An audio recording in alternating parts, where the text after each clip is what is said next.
వికసిత్ భారత్ స్వర్ణాంధ్ర లక్ష్య సాధనలో నంద్యాల జిల్లా ముందుండాలని 20 సూత్రాల కార్యక్రమ అమలు చైర్మన్ లంకా దినకర్ తెలిపారు.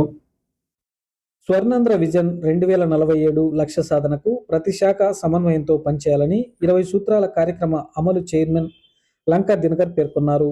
గురువారం కలెక్టరేట్లోని వీడియో కాన్ఫరెన్స్ హాల్లో వికసిత్ భారత్ స్వర్ణాంధ్రప్రదేశ్ లక్ష్యంపై జిల్లా కలెక్టర్ జి రాజకుమార్తో కలిసి మీడియా విలేకరుల సమావేశం నిర్వహించారు. విబిజి రామ్జీ వైద్య ఆరోగ్యం, విద్య, Jal Jeevan Mission, Amrut 1.0 and 2.0, PM Suryaghar, PM Kusum పథకాల అమలుపై సంబంధిత శాఖల అధికారులతో సమీక్ష నిర్వహించామన్నారు.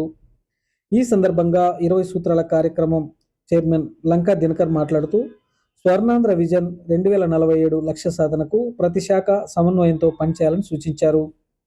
వైద్య, విద్యా రంగాల్లో స్పష్టమైన ఫలితాలు రావాలన్నారు.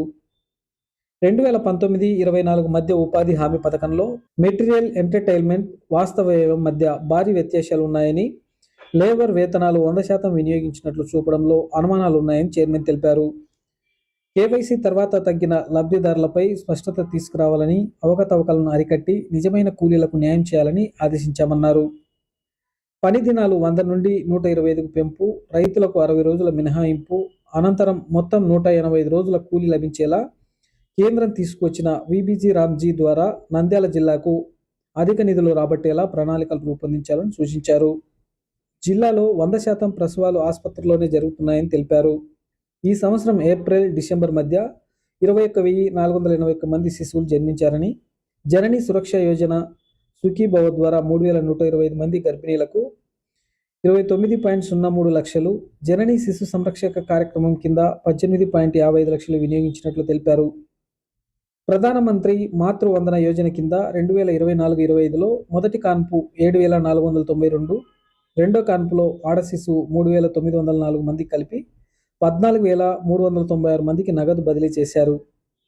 2025-26 నుండి ఐసిడిఎస్ ద్వారా అమలు చేయగా ఇప్పటి వరకు 5,451 మందికి సహాయం అందించారు.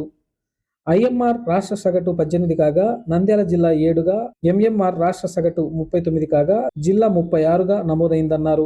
రాష్ట్రీయ బాల స్వస్థ కార్యక్రమం కింద 2,86,324 మందిలో 2,51,964 మందికి స్క్రీనింగ్ పూర్తి చేసి 7,267 మందికి రక్తహీనత ఉన్నట్లు గుర్తించి చికిత్స అందిస్తున్నారు.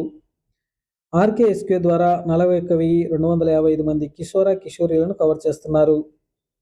డబుల్ ఇంజన్ సర్కార్ ఏర్పడిన తర్వాత ఇప్పటి వరకు 1.50 లక్షలకు పైగా వైద్య సేవలు అందించామని తెలిపారు.